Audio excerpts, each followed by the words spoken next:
ലോക വെടിയിറങ്ങി. അയ്യോ, നിന്റെ അമ്മച്ചി എവിടെ നടയിറങ്ങിയത്? ഇലക്ഷൻ റിസൾട്ട് വന്ന തൊട്ടടുത്ത ദിവസം. ഇന്നും സോഷ്യൽ മീഡിയയിൽ ഭൂരിഭാഗം ആളുകളും ചർച്ച ചെയ്യുന്നത് നമ്മുടെ പിണറായി സഖാവിൻ്റെ അധപ്പതനവും, അതായത് ആ രാഷ്ട്രീയ പാർട്ടിയുടെ അധപ്പതനവും അതിൻ്റെ പിന്നാലെ വന്ന ഈ വലിയ ഒരു തോൽവിയും, നാണം കെട്ട് മാധ്യമങ്ങളുടെ മുന്നിൽ ഒരക്ഷരം മിണ്ടാൻ പോലും വാതുറക്കാതെ ഓടി നടക്കുന്ന നമ്മുടെ പിണറായി സഖാവിനെ പറ്റിയും, കൂടാതെ ഇന്ന് രാവിലെ ഞാൻ കണ്ടു നമ്മുടെ ഗണേഷ് കുമാറിനെ നാണം കെടുത്തി.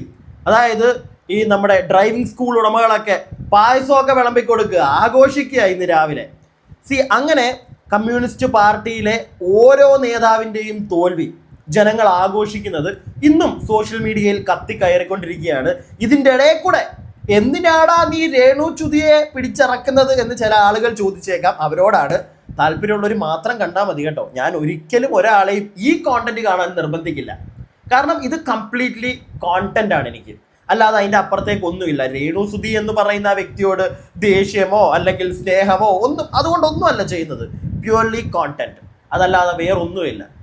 ഈ സ്ത്രീയുടെ ഒരു തോന്നിവാസം ഇന്നെൻ്റെ ശ്രദ്ധയിൽപ്പെട്ടു.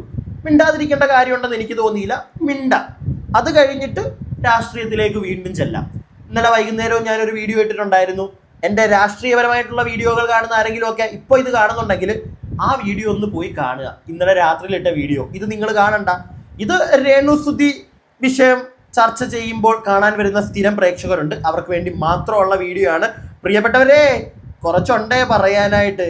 ഈ ചേച്ചിക്ക് ഭ്രാന്താണോന്നാ ഇപ്പം എൻ്റെ സംശയം. സത്യമായിട്ടും ഇവർ ഇന്നലെ പറഞ്ഞത് എന്താണെന്ന് ഇന്ന് ഈ ചേച്ചി മറന്നു പോവുക, എന്നിട്ട് ഇന്ന് ചുമ്മാ ഇരുന്ന് നാട്ടുകാരെ നന്ദയ്ക്ക് വിളിക്കുക. രേണുചുതി, നിങ്ങളുടെ കുഴപ്പം എന്താ രേണുചുതി?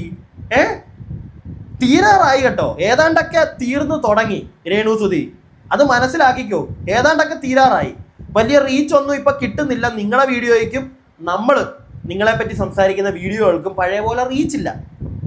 അത് സത്യസന്ധമായിട്ട് പറയുന്നൊരു കാര്യമാണ്. എന്നിട്ടും പിന്നെ അങ്ങ് കണ്ടപ്പോൾ ചെയ്യുന്നതേ ഉള്ളൂ. ഇത് കഴിഞ്ഞ ഉടനെ അടുത്ത സാധനമായിട്ട് നമ്മൾ ഇറങ്ങും. നമുക്ക് നിങ്ങളെ തന്നെ പിടിച്ചോണ്ടിരുന്ന് കഞ്ഞി കുടിക്കേണ്ട കാര്യമില്ല. വേറെ കോണ്ടന്റുകൾ ചെയ്യുമ്പോഴും അത്യാവശ്യമൊക്കെ റീച്ച് കിട്ടുന്നുണ്ടേ. അപ്പോൾ നമ്മുടെ ചാനൽ ആദ്യമായിട്ട് കാണുന്ന ആരെങ്കിലും ഒക്കെ ഇവിടെ ഉണ്ടെങ്കിൽ ഒന്ന് ചാനൽ സബ്സ്ക്രൈബ് ചെയ്യുക. കൂടാതെ വീഡിയോയ്ക്ക് ഒരു ലൈക്ക് തരിക. നിങ്ങളുടെ അഭിപ്രായങ്ങൾക്ക് ഇവിടെ വിലയുണ്ട്. അതുകൊണ്ട് തന്നെ കമൻറ്റ് ബോക്സിൽ ധൈര്യപൂർവ്വം നിങ്ങളുടെ അഭിപ്രായങ്ങൾ രേഖപ്പെടുത്തുക. കമൻറ്റ് ബോക്സിൻ്റെ തൊട്ടപ്പുറം ഹൈപ്പ് എന്ന് പറയുന്ന ഒരു സാധനം കാണാൻ സാധിക്കും. കണ്ടാൽ അതിലും ധൈര്യമായിട്ട് അങ്ങ് ക്ലിക്ക് ചെയ്തോ കേട്ടോ. ക്ലിക്ക് ചെയ്യാതെ പോവല്ലേ. ഇനി നമുക്ക് കാര്യത്തിലേക്ക് വരാം. രേണു ചുതി കുറച്ച് മുമ്പ് ഇവരിട്ടിരിക്കുന്ന ഒരു വീഡിയോ എൻ്റെ ശ്രദ്ധയിൽപ്പെട്ടെ. നിങ്ങൾ ആ വീഡിയോ കൊച്ചു കുട്ടികൾ അടുത്തിരിപ്പുണ്ടെങ്കിൽ ഒന്ന് മാറ്റിയിരുത്തണേ പിള്ളേരെ. നിങ്ങളൊരു ഹെഡ്സെറ്റ് വല്ലതും ഉപയോഗിക്കുന്നതായിരിക്കും നല്ലത്. കാരണം ഇവിടെ ഇവരുടെ വായിന്ന് വീഴുന്നതൊന്നും പിള്ളേർ കേൾക്കണ്ട. അതുകൊണ്ട് തന്നെ ഇത് കേക്ക്, എന്നിട്ട് ബാക്കി. ലോക വെടിയിറങ്ങി. അയ്യോ, നിന്റെ അമ്മച്ചി എവിടെ നടയിറങ്ങിയത്? അത് നിന്റെ പെണ്ണുമ്പിള്ളയാണ് ഇറങ്ങിയത്. എവിടെ നടയിറങ്ങിയത്? അവരെ എന്തിനാണ് ഇറക്കി വിട്ടത്? പാവങ്ങള്. എന്നാലും ഒന്നുമല്ലല്ലോ, നിന്റെ അമ്മച്ചി അല്ലേടാ. ഏതവനാണ് ആ കമന്റ് ഇട്ടതെങ്കിലും ആ ഇട്ടിരിക്കുന്നത് തെമ്മാടിത്തരം തന്നെ, അല്ലാതൊന്നും ഞാൻ പറയത്തില്ല. പക്ഷേ രേഷ്മ പി തങ്കച്ച, നിന്നോടാണ് ചോദ്യം.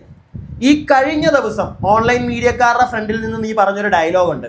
ഇപ്പം ഈ പറഞ്ഞ വാക്കുണ്ടല്ലോ, ഞാൻ വാക്ക് പറയുന്നില്ല. ആ വാക്ക് എന്നെ വിളിച്ചോട്ടെ, എനിക്കൊരു കുഴപ്പമില്ല എന്ന് നീയാണ് ഓൺലൈൻ മീഡിയക്കാരുടെ ഫ്രണ്ടിൽ നിന്ന് പറഞ്ഞത്. മനസ്സിലായോ? ഞാനതിൻ്റെ ക്ലിപ്പ് എവിടെയോ ഞാൻ കേട്ടത് എനിക്ക് നല്ല ഓർമ്മയുണ്ട്. ആ വീഡിയോ കണ്ടത് ഞാൻ കുറേ തപ്പി കിട്ടിയില്ല. നിങ്ങളിൽ ഭൂരിഭാഗം ആളുകളും ആ വീഡിയോ കണ്ടിട്ടുണ്ടാവുമായിരിക്കും. ഓൺലൈൻ മീഡിയക്കാരുടെ ഫ്രണ്ടിൽ നിന്ന് ഇവർ പറഞ്ഞതാണ്. എന്നെ ആ പേരൊന്നും വിളിച്ചു കഴിഞ്ഞാൽ എനിക്കൊരു കുഴപ്പമില്ലെന്ന്. അല്ല, അങ്ങനെ പറഞ്ഞ് നീ എന്തിനാ? നിന്നെ ആരോ ഈ കമൻറ്റ്, ഈ ഒരു വാക്ക് നിന്റെ, അല്ലെങ്കിൽ അങ്ങനെ ഒരു സാധനം, ഒരു സെൻറ്റൻസ് നിന്റെ കമൻറ്റ് ബോക്സിൽ ഇട്ടെന്നും പറഞ്ഞ് പൊക്കി എടുത്തുകൊണ്ട് വന്ന് അവൻ്റെ അമ്മയെ തെറി പറയേണ്ട കാര്യം എന്താ? അല്ല, നീ തന്നെ ഇതിനൊക്കെ പ്രോത്സാഹിപ്പിക്കുന്നത്.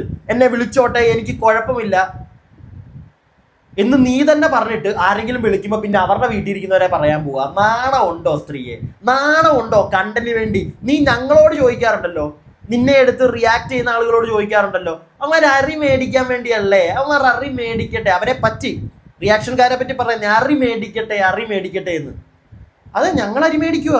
അതുപോലെ നീയും അരി മേടിക്കാനല്ലേ ചേച്ചി ഈ വർത്താനമൊക്കെ പറയുന്നത്?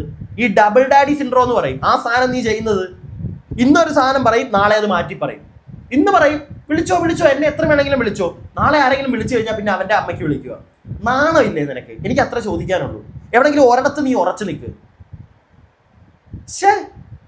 സി നിങ്ങൾക്കും ജീവിക്കാൻ വേണ്ടിയാ, നമുക്ക് മനസ്സിലാവുന്നുണ്ട്. പിടികിട്ടിയോ? അത് നിങ്ങൾ മനസ്സിലാക്കണം. നിങ്ങൾ ജീവിക്കാൻ വേണ്ടിയാണ് നിങ്ങൾ ഇന്നലെ പറഞ്ഞ ഇന്ന് മാറ്റി പറയുന്നതെന്ന്. അത് നിങ്ങൾക്ക് മനസ്സിലാവാമെങ്കിൽ, മനസ്സിലാക്കാനുള്ള ബോധം ഉണ്ടെങ്കിൽ നിങ്ങളുടെ ഈ തെറ്റുകൾ ചൂണ്ടിക്കാണിക്കുന്നവരുടെ നെഞ്ചത്തോട്ട് നിങ്ങൾ കയറാൻ പറ്റത്തില്ല. പിടികിട്ടിയോ? അതെങ്കിലും ഒന്ന് മനസ്സിലാക്കുക പ്രിയപ്പെട്ട റേഷ്മ പി തങ്കച്ചൻ. പിന്നെ ഞാൻ പറഞ്ഞല്ലോ, വെറുത്തു ജനങ്ങൾക്ക്, നിങ്ങളെ വെറുത്തു കഴിഞ്ഞു കംപ്ലീറ്റ്ലി. നേരത്തെയൊക്കെ പിന്നെ കുറച്ച് പേരെങ്കിലും സപ്പോർട്ടായിട്ട് വരുമായിരുന്നു. ഇപ്പൊ ഇങ്ങനത്തെ ഈ പരിപാടിയൊക്കെ കാണിച്ച് എനിക്ക് തോന്നുന്നു ഭൂരിഭാഗം ആളുകൾക്കും വെറുത്തു തുടങ്ങി നിങ്ങളെ. ഇനി അടുത്ത ഒരു ക്ലിപ്പ്, നിങ്ങൾക്ക് ഈ ക്ലിപ്പ് ഞാനിവിടെ കാണിച്ചു തരുമ്പോൾ ഇതിലെ ആളെ നിങ്ങൾക്ക് എല്ലാവർക്കും അറിയാം. ഒരു സീരിയൽ താരമാണ്, സിനിമാ താരമാണ്. അവർ പറയുന്ന കുറച്ച് കാര്യമുണ്ട്, ഒന്ന് കേട്ടോ. നിങ്ങളിപ്പോ ഈ അവാർഡ് കൊടുത്ത കുട്ടികളൊക്കെ വേറെ കണ്ടന്റ് ചെയ്തിട്ടാണോ അവർക്ക് കിട്ടിയത്? അതല്ല, നല്ല രീതിയിലുള്ള കണ്ടന്റ് കൊടുത്തിട്ടല്ലേ. നല്ല രീതിയിലായാലും കണ്ടന്റ് കൊടുത്താൽ സബ്സ്ക്രൈബ് ചെയ്ത് കഴിഞ്ഞാൽ അത് ആൾക്കാർ സബ്സ്ക്രൈബ് ചെയ്താണ് കൂടുതൽ ആണുങ്ങൾ തന്നെയല്ലേ കാണുന്നത് മാക്സിമം. മിനിമം നിങ്ങളൊക്കെ തന്നെയല്ലേ കാണുന്നത്. ചേച്ചി കാണുന്ന നല്ല ഡ്രസ് ഇട്ട ആൾക്കാരെ കാണാനാണോ ഇഷ്ടം? ഇതേപോലെ നല്ല ഡ്രസ്സൊക്കെ ഇട്ടിട്ട് ഞാൻ നിങ്ങളോട് തന്നെ തിരിച്ചു ചോദിക്കട്ടെ, നിങ്ങൾക്ക് എങ്ങനെ കാണാൻ ഇഷ്ടം? എങ്ങനെ? എന്റെ ഉദ്ദേശത്തെ ഞാൻ അതല്ലേ ഇഷ്ടം? അതെ, ഓരോരുത്തരുടെ ശരീരത്തിന് ചേരുന്ന ഏത് ഡ്രസ്സും ഏതൊരു വ്യക്തിക്കും ഇടാം. അത് സമൂഹത്തിൽ വരുമ്പോൾ അത് വൾഗറാവാതിരിക്കാൻ നോക്കുക. കാരണം നിങ്ങൾ എങ്ങനെയൊക്കെ വന്ന് അത്രയും വൾഗറായിട്ട് നടന്നു പോയാലും മുഖത്തൊരു ചുണ്ടി വരുന്നത് സാധാരണയാണ്. അത് നമ്മുടെ കേരളത്തിൽ കുറച്ച് കൂടുതല. അതൊന്ന് ശ്രദ്ധിക്കാൻ മാത്രമേ ഞാൻ പറയാറുള്ളൂ. എനിക്ക് ശരീരത്തിൽ ചെയ്യുന്ന ഡ്രസ്സിൽ എനിക്ക് ഇടാൻ പറ്റുള്ളൂ, അല്ലാതെ ഞാൻ ഇട്ട് നടക്കൂ ഇല്ല. എൻ്റെ ഇഷ്ടം എനിക്ക് സാരി കൊടുത്ത് നിങ്ങളുടെ ഞാൻ നിൽക്കണം ഇഷ്ടം, അതേപോലെ ഞാൻ പോകും. ഞാൻ സത്യസന്ധമായിട്ടൊരു കാര്യം പറയട്ടെ, നിങ്ങൾക്ക് ഭൂരിഭാഗം ആളുകൾക്കും അത് മനസ്സിലാവും. അത് വേറൊന്നുമല്ല, ഈ പൊതുസമൂഹത്തിൻ്റെ ഒരു 10 ആൾക്കാരുടെ മുമ്പിൽ നിന്ന് നമ്മളോട് ഒരാൾ ചോദിക്കുകയാണ്, അതായത് എടാ നിനക്കൊരു സ്ത്രീ നല്ല ഡ്രസ്സിൽ നല്ല ശാരീര സുന്ദരിയായി സാരിയൊക്കെ ഉടുത്തു വരുന്നത് കാണാനാണോ ഇഷ്ടം, അതോ ഇച്ചിരി സെക്ഷി ലുക്ക് ഇച്ചിരി ഒന്ന് എക്സ്പോസ് ഒക്കെ ചെയ്ത് വരുന്നത് കാണാനാണോ ഇഷ്ടമെന്ന് ചോദിച്ചു കഴിഞ്ഞാൽ ഭൂരിഭാഗം ആളുകളും പറയുന്നത് ശാരീര സൗന്ദര്യം, അങ്ങനെ സാരിയൊക്കെ ഉടുത്തു വരുന്നത് കാണാനാണ് എനിക്കിഷ്ടം. പക്ഷേ ഈ ഇവന്മാർ തന്നെ ഒരു പേഴ്സണൽ സ്പേസ് ഉണ്ടെങ്കിൽ അങ്ങനത്തെ ഫോട്ടോകളെക്കാട്ടിലും കൂടുതൽ കാണുന്നുണ്ടല്ലോ ഇത്തിരി എക്സ്പോസ് ചെയ്യുന്ന ഫോട്ടോകൾ തന്നെയായിരിക്കും. അതിനകത്ത് ആരും തർക്കിക്കാൻ വരണ്ട. എനിക്ക് തോന്നുന്നില്ല കൂടുതലും ആളുകൾ അങ്ങനത്തെ തന്നെ, അല്ലെങ്കിൽ ഒരു പേഴ്സണൽ ടൈമിൽ ഏറ്റവും കൂടുതൽ ആളുകളും കാണുന്നത് അങ്ങനത്തെ സാധനങ്ങളായിരിക്കും. അല്ലയോ? നിങ്ങൾക്ക് തോന്നുന്നില്ലേ? പെൺകുട്ടികളുടെ സൗന്ദര്യം ആസ്വദിക്കുക തന്നെയായിരിക്കും ചെയ്യുന്നത്, അല്ലാതെ ഒന്നും കാണിക്കാതെ ശാരീരിക സൗന്ദര്യം കാണിച്ചുകൊണ്ട് ഉണ്ട്. ഇഷ്ടപ്പെടുന്നവരുണ്ട് അങ്ങനെയുള്ളതും.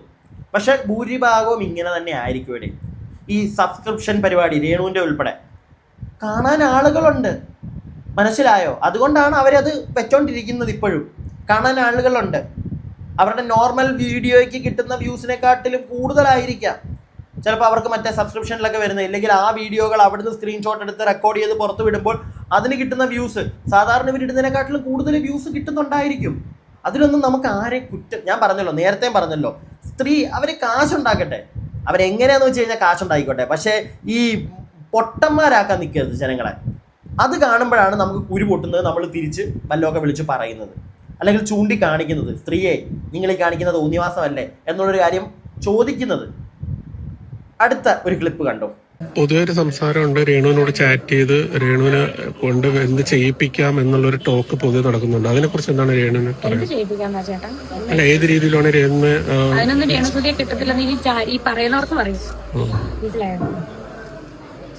സീസണിൽ തന്നെ കല്യാണമായിരുന്നു, സീസണിൽ തന്നെ ഒരാളെ കല്യാണമായിരുന്നു വിളിച്ചത്. കണ്ടില്ല അവിടെ. ഞാനതൊരു തിരക്ക് അത്യാവശ്യം ട്രീറ്റ്മെന്റ്, പല്ലിന് ട്രീറ്റ്മെന്റ് വാങ്ങാനായിട്ട് പോയപ്പോൾ ലേറ്റ് ആയിപ്പോയി. അങ്ങനെ എന്നെ വിളിച്ചതാണ് അക്ബർ. എനിക്ക് പോണോന്നുണ്ടായിരുന്നു. പക്ഷെ എന്റെ എല്ലാവിധ പ്രാർത്ഥനകളും അനുഗ്രഹവും അക്ബറിനും വൈഫിനും ഉണ്ടാവട്ടെ. എപ്പോഴും പല്ലിന്റെ ട്രീറ്റ്മെന്റ് ആണോ ചേച്ചി? ഇതിന് മുമ്പ് ഏതോ ഒരു ഫംഗ്ഷനിൽ എന്താ ചെല്ലാത്തതിന്റെ കാര്യം ചോദിച്ചപ്പോൾ അന്നും പല്ലിന്റെ ട്രീറ്റ്മെന്റ് എന്നും കണ്ടാ പറഞ്ഞ. ആ വോട്ടെവർ അതെന്തോ ആയിക്കോട്ടെ, നമ്മൾ അതിനകത്തോടൊന്നും ഇടപെടേണ്ട കാര്യമില്ല. അവരുടെ കാര്യങ്ങളാണത്. അവർ പോവോ പോവാതിരിക്കോ, അവരെ വിളിച്ചോ വിളിച്ചില്ലയോ നമുക്കൊന്നും അറിയേണ്ട കാര്യമല്ല. പക്ഷെ ഇവിടെ എനിക്ക് പറയാനുള്ളത്, രേണുസുതി, നിങ്ങൾക്ക് ഇഷ്ടമുള്ളതുപോലെ ജീവിച്ചോ, കുഴപ്പമില്ല. പക്ഷെ നിങ്ങളുടെ ഒരു ചാറ്റ്, നിങ്ങളുടെ കയ്യിരിപ്പ് കൊണ്ട് തന്നെയാണ് ഒരു ചാറ്റ് ലീക്കായത്. ആ ചാറ്റ് ലീക്കായതിനു ശേഷം അതിനെപ്പറ്റി കൂടുതൽ ചോദ്യങ്ങൾ എന്തുകൊണ്ട് ഓൺലൈൻ മീഡിയ അവിടെ എവിടെയായിട്ട് 1-2 ഓൺലൈൻ മീഡിയകൾ ചോദിക്കുന്നത് കേട്ടു. അല്ലാതെ ഗംഭീരമായിട്ടൊന്നും ചോദിക്കുന്നത് ഞാൻ കേട്ടിട്ടില്ല. ഇപ്പം നിങ്ങളുടെ കിച്ചുവിൻ്റെ കേസാണെങ്കിലും അതിന് മുമ്പുള്ള ഏത് കേസാണെങ്കിലും പുറത്തേക്ക് വരുമ്പോൾ ഓൺലൈൻ മീഡിയക്കാരൊന്നെങ്കിൽ ചോദ്യം ചോദിക്കും, ഇല്ലെങ്കിൽ അവരുടെ മുന്നിലോട്ട് വന്ന് നിന്ന് അങ്ങോട്ട് കഥ പറയാൻ ചേച്ചിക്ക് ഭയങ്കര ഇൻട്രസ്റ്റാണ്. പക്ഷേ ഈ ഒരു വിഷയത്തിൽ മാത്രം, ഈ ചാറ്റ് ലീക്ക് ചെയ്തതുമായി ബന്ധപ്പെട്ട വിഷയത്തിൽ മാത്രം ഒരു പരിധിയിൽ കൂടുതൽ സംസാരമില്ല. എന്തുകൊണ്ടാണ് ഒന്നും മിണ്ടാത്തത്? ഇടയ്ക്ക് എവിടെയോ പറയുന്നത് കേട്ടു, AI വെച്ച് ചെയ്തതാണോ എന്ന് പോലും എനിക്ക് അറിയത്തില്ല എന്നൊക്കെ. അല്ലാതെ കൂടുതൽ വിശദീകരണങ്ങളൊന്നും ഇല്ല. എന്തുകൊണ്ടാ? സാധാരണ എന്തെങ്കിലും ഒരു സാധനം കിട്ടിയാൽ വിശദീകരിച്ച് അങ്ങ് പോകുന്നതല്ലേ. ഈ വിഷയത്തിൽ മാത്രം എന്താ വിശദീകരണം ഇല്ലാത്തത്? പ്രത്യേകിച്ച് പറയാനൊന്നും ഇല്ലാത്തത് കൊണ്ടോ? ഇനി എന്തെങ്കിലും പറഞ്ഞു കഴിഞ്ഞാൽ കൂടുതൽ പ്രശ്നമാകും എന്നുള്ളൊരു കാര്യം മനസ്സിലായത് കൊണ്ടോ? രേണു, ഞാൻ ഇപ്പോഴും പറയുന്ന ഒറ്റ കാര്യമേ ഉള്ളൂ, നിങ്ങൾക്ക് ജീവിക്കണം. നിങ്ങൾ എങ്ങനെയാണെന്ന് വെച്ച് കഴിഞ്ഞാൽ ജീവിച്ചു. That doesn't matter for me. എനിക്കും ഈ വീഡിയോ കാണുന്ന ആളുകൾക്കും അതൊരു മാറ്ററേ അല്ല. പക്ഷെ ജനങ്ങളെ മണ്ടന്മാരാക്കി പൊട്ടന്മാരാക്കി വെറുതെ ആ പരിപാടിയും കൊണ്ട് ഇറങ്ങുമ്പോൾ റിയാക്ഷൻ കുറച്ച് ബോറായി പോകും. ആളുകൾ റിയാക്ട് ചെയ്യുന്ന രീതി പോലും ചിലപ്പോൾ ബോറായി പോകും. അത് സ്ത്രീയെ നിങ്ങൾ മനസ്സിലാക്കണം. അത് നിങ്ങൾ മനസ്സിലാക്കിയേ പറ്റുള്ളൂ. നിങ്ങളുടെ കയ്യിരിപ്പുകൊണ്ടാണ് നിങ്ങളുടെ റീച്ച് തന്നെ ഇപ്പോൾ ഇടിഞ്ഞു തുടങ്ങി. ഇല്ല, വലുതായിട്ട് ആർക്കും വലിയ താല്പര്യം ഇല്ല എന്നാണ് എനിക്ക് മനസ്സിലാക്കാൻ തുടങ്ങിയത്. എനിക്ക് മനസ്സിലാക്കാൻ സാധിക്കുന്നതാണ്. പിന്നെ കുറേ പൊട്ടന്മാർ ഈ അടുത്തായിട്ട് കുറച്ച് വിവരക്കേട് പരിപാടികൾ കാണിക്കുന്ന കണ്ടു. എനിക്ക് കാണിച്ചു തരാം നിങ്ങൾക്കത് എന്തിനാണെന്ന് പോലും എനിക്ക് പിടികിട്ടുന്നില്ല. ഭ്രാന്താണ് ഇവന്മാർക്കൊക്കെ. അതിന് മുമ്പ് ഈ വീഡിയോ ഒന്ന് കണ്ടോ. ആടാ, നിനക്ക് ഇതിനെ പെട്ടെന്ന് തിരിച്ചറിയില്ല. കാരണം എന്താണെന്ന് വെച്ചാൽ നിന്റെ പെണ്ണുമ്പിള്ളക്ക് രാവിലെ എന്നിട്ട് ഇതാണല്ലോ, അതുപോലെ നിന്റെ വീട്ടുകാർക്ക് മൊത്തം ഇതാണല്ലോ ഈ അസുഖം. അപ്പൊ ഒരു കാര്യം ചെയ്യട്ടെ, കുറച്ച് കപ്ലങ്ങ എടുക്കട്ടെ മാണിക്ക. വേറെ ഒന്നും കണ്ടന്റ് ഇല്ലാത്തത് കൊണ്ടാണോ രേണു? വേറെ കണ്ടന്റ് ഒന്നും ഇല്ലാത്തത് കൊണ്ടാണോ കമന്റ് ബോക്സിൽ വരുന്ന ചില കമന്റുകൾ എടുത്ത് ഇങ്ങനെ ഓരോ വീഡിയോ അങ്ങോട്ട് ഉണ്ടാക്കിക്കൊണ്ടിരിക്കുന്നത്? അല്ല, അറിയാൻ പാടില്ലാണ്ട് ചോദിക്കുക. അല്ല, നിങ്ങൾ തന്നെ പറയാറുണ്ട് കമന്റ് ബോക്സിൽ വരുന്നത് ഞാൻ മൈൻഡ് ചെയ്യാറില്ല, എന്നെ ആ പേര് വിളിച്ചോ, എനിക്കൊന്നും ഒരു കുഴപ്പമല്ല, ഞാൻ വീഡിയോകൾ കാണാറില്ല, കമന്റുകൾ എന്തോ ആയിക്കോട്ടെ എന്നൊക്കെ പറയുന്ന നിങ്ങൾ ഇപ്പോൾ വലിയ റീച്ച് ഇല്ലാത്തൊരവസ്ഥ വരാൻ തുടങ്ങി. അതിൻ്റെ തുടക്കത്തിൽ തന്നെ ഈ വരുന്ന ഓരോ കമന്റ് ഇങ്ങനെ പൊക്കി എടുത്തുകൊണ്ട് വന്ന് നാണമില്ലേ? അല്ല, അറിയാൻ പാടില്ലായിട്ട് ചോദിക്കുക. അതോ ഇപ്പം ഭയങ്കര ഫ്രീ ആണോ? വലിയ പണിയൊന്നും ഇല്ലേ? ആരും വിളിക്കുന്നില്ലേ ഷോർട്ട് ഫിലിമോ ആൽബമോ ഒന്നും? അതുകൊണ്ടാണോ? എന്തൊക്കെയാ കാണിച്ചുകൊണ്ടിരിക്കുന്നത് രേണുചുതി? ആ പിള്ളേരില്ലേ രണ്ടുപേര്, കിച്ചുവിനെ വിടൂ, അവൻ ഇത്തിരി ഏജ്ഡായി. ഒരു ചെറിയ പയ്യനില്ലേ, അവന് നാളെ കുറച്ചും കൂടെയൊക്കെ പ്രായമാകുമ്പോൾ ഉണ്ടല്ലോ, അവൻ സ്കൂളിലൊക്കെ പോകുമ്പോൾ ആളുകൾ അവനെ കളിയാക്കും. മനസ്സിലായോ? എത്രയൊക്കെ മോനെ പറഞ്ഞ് മനസ്സിലാക്കാമെന്ന് വിചാരിച്ചാലും ഒരു പരിധിയിൽ കൂടുതൽ ഈ പരിപാടികളൊക്കെ യൂട്യൂബൊക്കെ ഉണ്ട്, അവൻ കണ്ടു കഴിയുമ്പോൾ ഉണ്ടല്ലോ, ബോധമുള്ള ചെറുക്കനായിരിക്കും, അവന് മനസ്സിലാവും എന്തോ ഈ കാണിച്ചു കൂട്ടുന്നതെന്നുള്ളത്. പല കഥകൾ നിർത്ത്. ഈ ജനങ്ങളെ മണ്ടന്മാരാക്കി എല്ലാവരും വെറും പൊട്ടന്മാരാണ്, എനിച്ചേ ബുദ്ധിയുള്ളൂ എന്ന് പറഞ്ഞ് കാണിക്കുന്ന ആ ഒരു കളിയുണ്ടല്ലോ, നിർത്തിക്കോ. നിങ്ങൾക്ക് തന്നെ അത് ദോഷമായിട്ടില്ലെങ്കിൽ നാളെ മാറും എന്നാണ് എനിക്ക് നിങ്ങളോട് പറയാനുള്ളത്. കൂടുതലൊന്നും എനിക്ക് നിങ്ങളുടെ വിശദീകരിക്കാനില്ല. ഞാൻ പിന്നെ 1-2 പോസ്റ്റേഴ്സ് നിങ്ങൾക്ക് ഇവിടെ കാണിച്ചു തരാം. എന്താണ് ഇതൊക്കെ? ഇതേ ഒരുത്തൻ ഇട്ടേക്കുക, രേണുസുതി ചേച്ചി ഈ ഫോട്ടോയ്ക്ക് കമന്റ് ഇടാതെ ഞാൻ ഈ ഡമ്പലിന് താഴെ വെക്കത്തില്ല. എന്തുവാടേ ഇതൊക്കെ? എന്തുവാ ഇതൊക്കെ? ഇതേ വേറൊരുത്തൻ, രേണുസുതി വന്ന് കമന്റ് ഇടാതെ ഞാൻ ഷർട്ട് ഇടില്ല. വേണ്ട, നീ ഷർട്ട് ഇടണ്ടടാ. നീ ഷർട്ട് ഇടാതെ റോട്ടിൽ കൂടെ 2 റൗണ്ട് ഓട്. നല്ല വെയിലൊക്കെ അല്ലേ, അടിക്കട്ടെ, കറുത്ത് കരിങ്കട്ടയായിട്ട് മറ്റേ സൂര്യാഘാതമൊക്കെ ഏറ്റ് ചത്ത് വീഴുന്നി. അല്ല, ഇവനോടൊക്കെ ഇതൊക്കെ പറയാനുള്ളൂ.